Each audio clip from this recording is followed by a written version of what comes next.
If you think you've tried everything already, that is very frequently a feeling that means we need to go seek help. We need to go get a professional.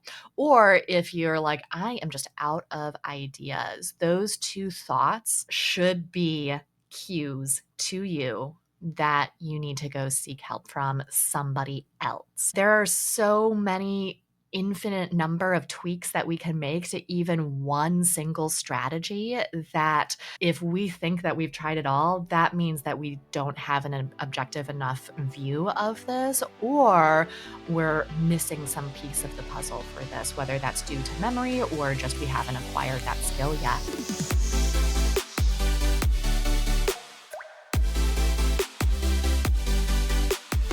Welcome to Enrichment for the Real World, the podcast devoted to improving the quality of life of pets and their people through enrichment. We are your hosts, Allie Bender. And I'm Emily Strong. And we are here to challenge and expand your view of what enrichment is, what enrichment can be, and what enrichment can do for you and the animals in your lives. Let's get started.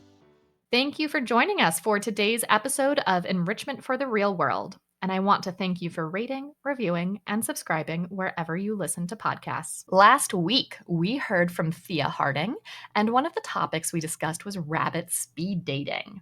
This week, we're going to dive further into when you can't be your own consultant and talk about implementation with the animals in your life, and mostly you, the human animal, honestly. In this implementation episode, Emily and I talk about when you should and when you shouldn't be your own consultant.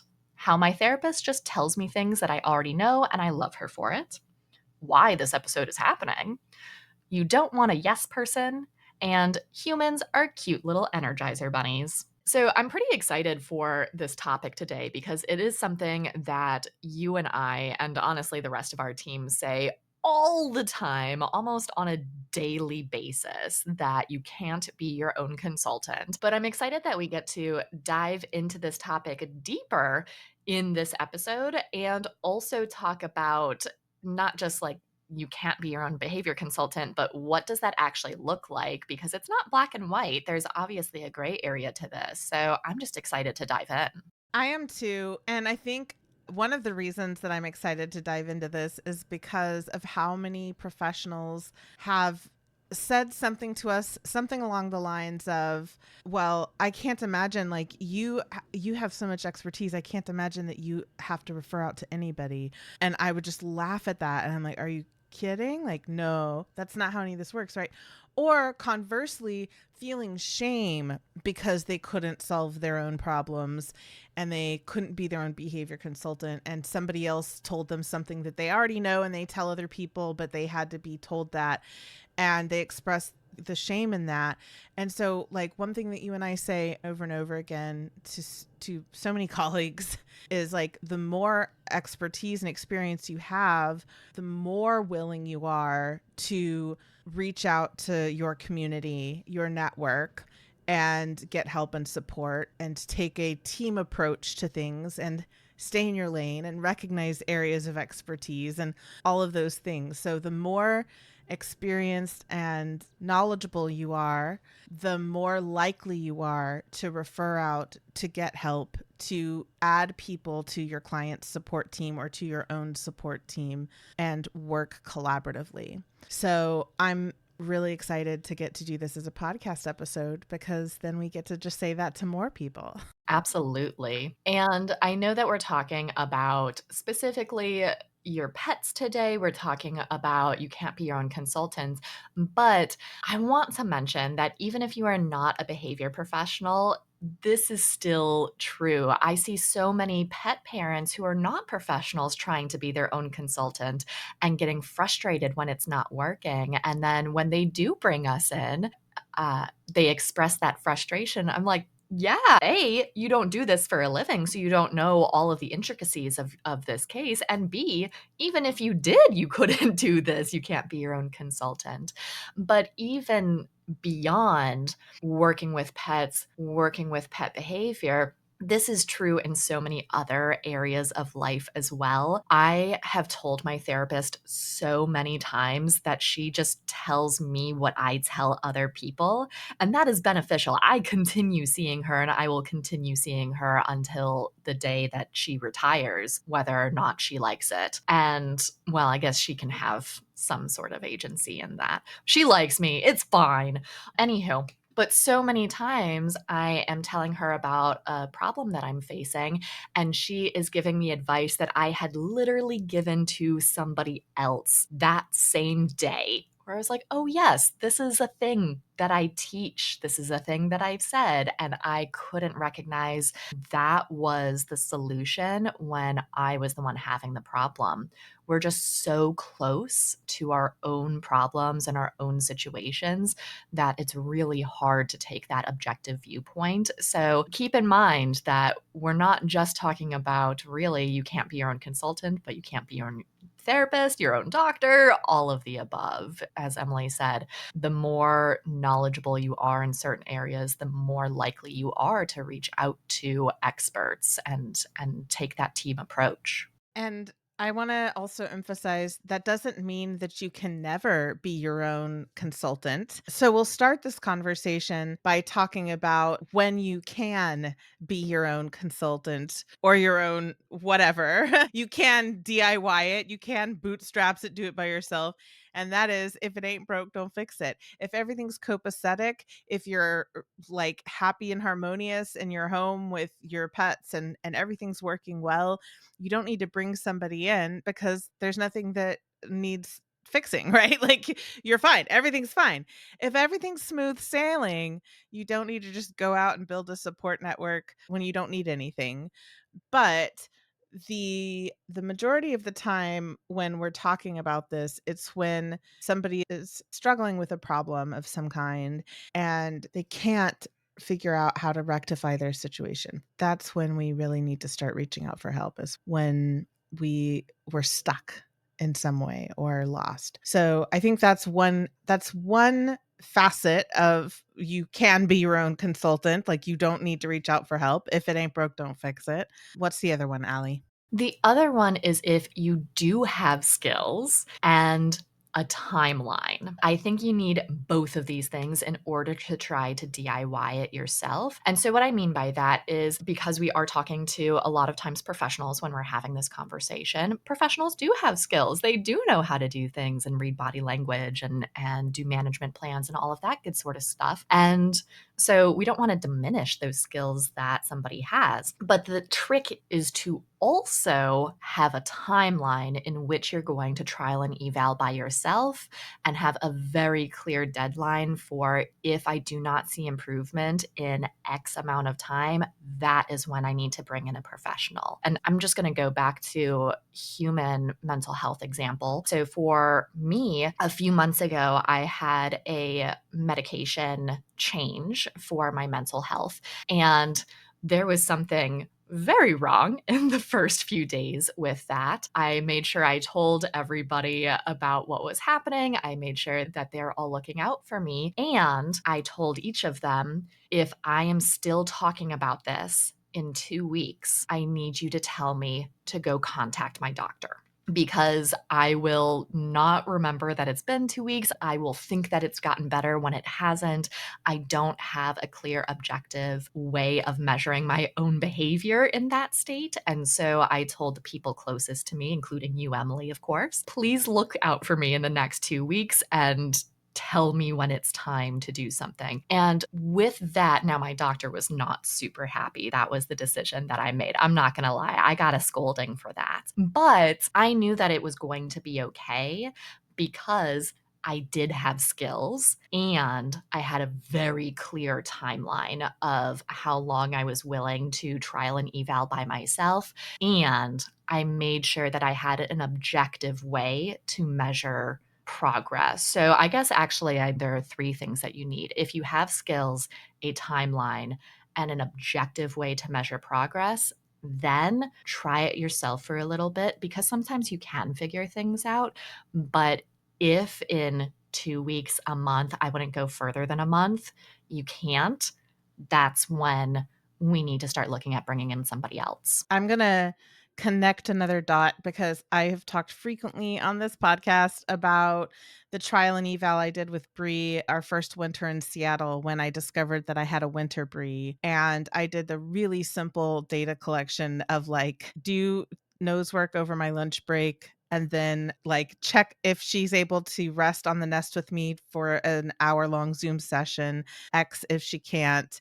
And that's how I tracked the efficacy of the nose work at lunch as a replacement for being outside and playing in the yard with Copper. And that was a really good example of this because I knew what I needed to track and what I needed to trial and what I needed to track. I had a timeline like, okay, obviously I can't let her go a month climbing the walls. I need to make sure that this is effective pretty quickly. And my objective way of assessing that is, did she rest on the nest through the whole meeting, or did she get up and start pacing? That's pretty clear and objective. I don't have to sit there and guess like, did she or didn't she? Like, she's either on the nest or she isn't, right? So that example that I use so often is another example of what Allie was just talking about with, you don't need another consultant if you have the skills, the timeline, and an objective way to measure what's happening. You can DIY that. So we've tried something, we've hit our deadline, we are not making the progress. That is one time that we decide that we can't be our own consultant.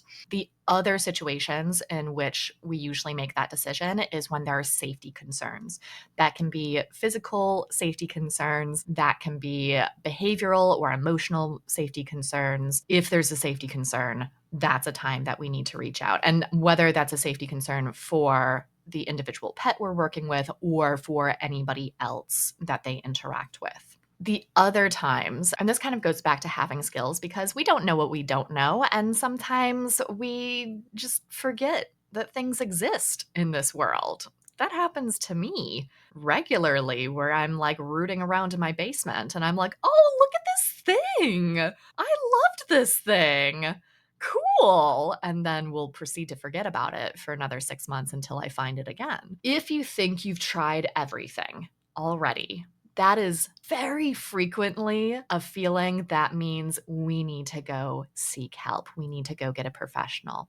Or if you're like, I am just out of ideas, those two thoughts should be cues to you that you need to go seek help from somebody else because there's really no such thing as trying everything. There are so many infinite number of tweaks that we can make to even one single strategy that if we think that we've tried it all, that means that we don't have an objective enough view of this, or we're missing some piece of the puzzle for this, whether that's due to memory or just we haven't acquired that skill yet. Along those lines, because I'm sure you, our listeners, are researchers in your life, or you wouldn't be listening to this podcast. Let's be real. Like, you are doing the things. You're like on the Instagram accounts, you're like in the podcast, you're reading the blogs, all of that. If you are interacting with content or interacting with a respected professional, and that respected professional presents you with a solution that you hadn't thought of, that should be a cue to you of, ooh, I do not know something about this. I need to go learn it from somebody else. Yes. And that's the whole reason we're having this implementation episode. That is the thing that happened when I was interviewing Thea, right? Is that she was just talking about speed dating and introducing rabbits and the different ways to do that. And I realized as she was talking, oh, this is something that I am not doing for Bundini because I thought that I had come to terms with the fact that he was going to be a solo bunny. And as Thea was talking, she was presenting ideas and information to me that I didn't already have. I didn't know those things. And I was like, oh my God, this relates to me. I see how this can actually be relevant to me and my bun. And so of course, reaching out to Thea would be the smart thing to do to have her help me troubleshoot how to integrate a second bunny into the home, right? So that last point that Allie just talked about is why this whole episode is happening, because that happened to me in the middle of the interview with Thea. So if you need a case in point, I refer you to last week's episode. For me, the solution was easy for who to work with once I recognized that I needed an objective third party to help me with my bun.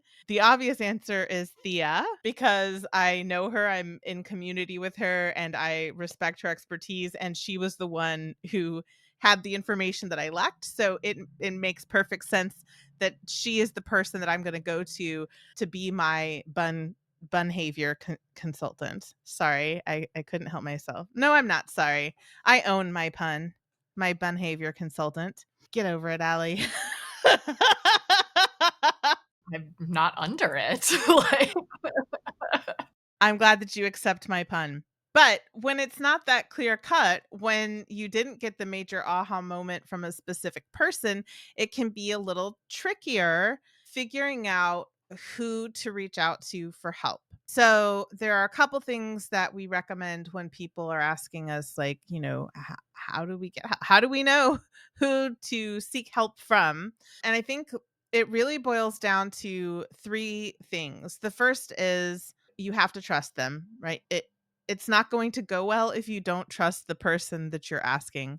But trust is not enough, because we can trust our friends or family members and they're not necessarily going to be the right guides for us. So there are two other really important components that we recommend you look for. The first is that a professional should treat you as a client. And what I mean by that is, Allie and I have made mistakes in the past where when a colleague has come to us for help, we've assumed knowledge and skipped the foundational stuff that we would have given to any client. And we just tried to skip to the end because we were afraid of insulting the person by having them do the basics. But as Allie discussed earlier, you can know the basics and not recognize the basics in your situation because you have no objectivity when you're in the thick of the thing and it's your life and your pets and you're emotionally distressed about it. So skipping to the end because you're afraid of insulting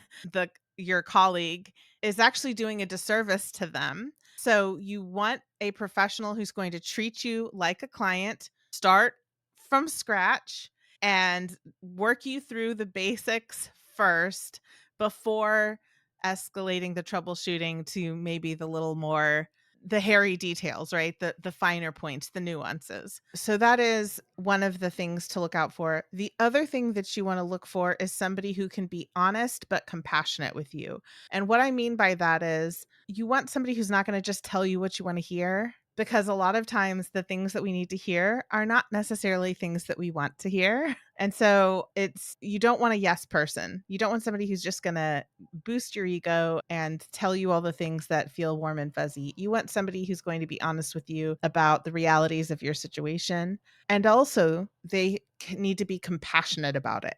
So you can be both honest and compassionate. You should be both honest and compassionate. There is a way to tell you what you don't want to hear, but do it in a supportive way in which they listen to your pain points and they compassionately guide you through troubleshooting those pain points so that you can have a realistic appraisal of what needs to happen in a way that also supports you and your pet and everybody else involved. So those are really the points that you're looking for when you're trying to decide who to reach out to get that help.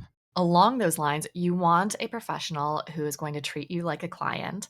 And so let's talk about how to be a client when you are a professional, because it can feel weird when that shoe is on the other foot. And so one of the things that I do when I am coming to somebody for help is I pretend to just forget everything that I know about this subject. Just assume that I have a whole bunch of logical fallacies going on. I have a whole bunch of things that I need to learn, and I am prepared to be wrong in this situation. So, a few episodes we talked about having a growth mindset. And this is one of the number one things that you can do to be a client. And actually, let me back up for a second of why do you want to treat yourself as a client? And it's because Emily talked about a professional is going to do you a disservice if they try to skip you to the end. You will also do yourself a disservice if you try to skip to the end, because a professional who I'm just going to assume whoever you're going to choose is a reputable, respected professional who has been there, done that. Like, this is just another Tuesday for them helping you with your pet. That person knows how to scaffold the skills that you need in order to get to the end. And so if you're just trying to rush to the end, you're going to miss all of that scaffolding. We actually had this beautiful example in Pet Pro just the other day, where one of our mentees who moved up to enhanced our program beyond Pet Pro. And she got to a module where we talk about skill building and all of this. And she was like, oh my gosh, this is amazing. I wish I had this knowledge in Pet Pro. I would have asked questions a lot differently. And Emily, you had the most beautiful response to this. We couldn't, because you needed the skills that we were scaffolding in Pet Pro to be able to hear this lesson and truly understand and absorb what we were saying in this lesson. It would have hit so different if we had given this to you earlier. And of course, I mean, this mentee is just like a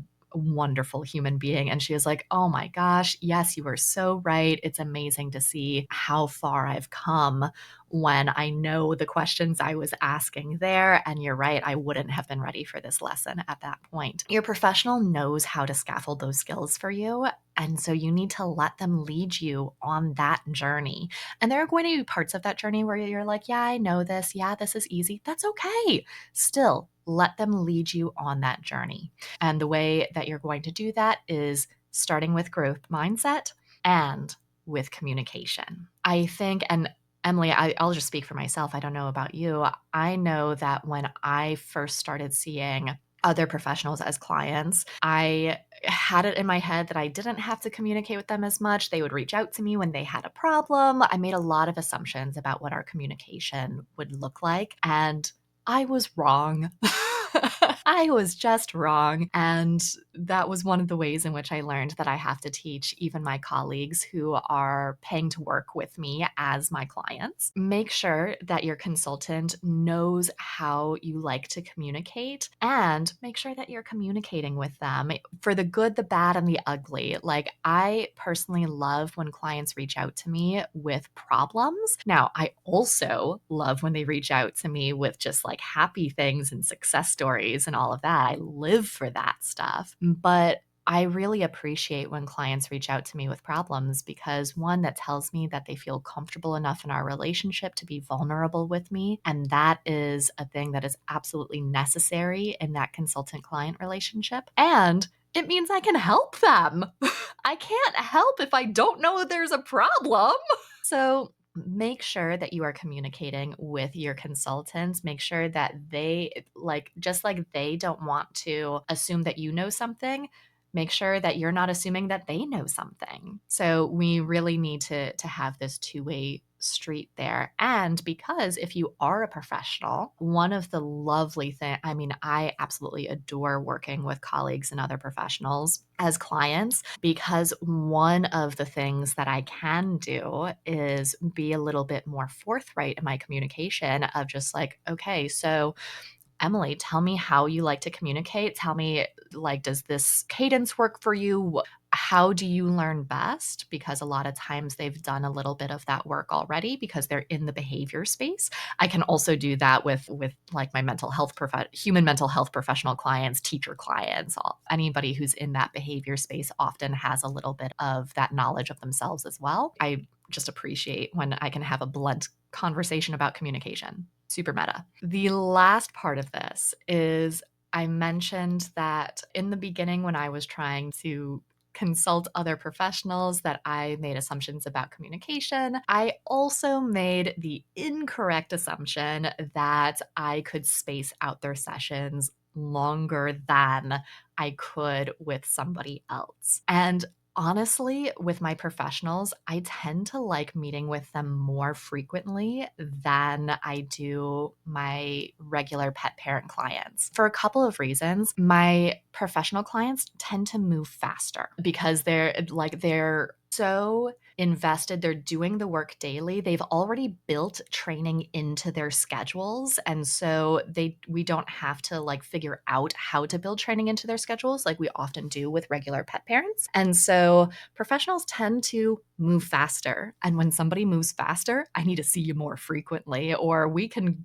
be going down this path that we do not want to be going down for way longer than we want to not be going down it. So make sure that you are following your professional's recommendations as far as how regularly to meet with you. And like I said, for my professional clients, I tend to want to meet with them more because of how quickly they're moving. And let's be real, if I have a client who is also moving that fast, I also want to meet that client at that pace too. It really is more dependent on how quickly somebody is moving. And that is often based on how skilled they already are. Now, the second reason that I tend to meet with professionals more frequently is because they are just little energizer bunnies where they get done with their homework and then they're like, what next? And then they start trying to be their own consultant again. And that's the whole reason they started with me in the first place, was so that they didn't have to be their own consultants. They try to just do that next step, fill that time, all of that. Whereas for my typical pet parent clients, now sometimes they do the exact same thing. And again, so it doesn't matter per se if you're a professional or not a professional. Professionals just tend to have the skills and the drive and motivation that require more frequent meetings. Sometimes my regular pet parents do as well, but more typically they don't, or not to the level, I should say, that a professional does. My clients are very motivated. It just looks a little bit different. And so when we have a month in between sessions and you finished everything in the first 2 weeks, that's 2 weeks to get yourself into trouble doing something else. Because remember, we were talking about your professional is purposefully scaffolding your plan for you, which means they know where you are going. They know where we're going. You can always ask them. They may give you an abridged version so that, again, you don't try to be your own consultant and get down this little path that you should not have been on. But that's one of the reasons too, is when you move fast and you have just spare time, sometimes you get into trouble with that spare time. I know I do. What are you doing on this service road? How did you get here? Service roads are not for the general public, friend. I've had that experience a few times where I'm like, I should have met with you more frequently because now we've got to get back to the main road, and that's going to be some additional work. Right.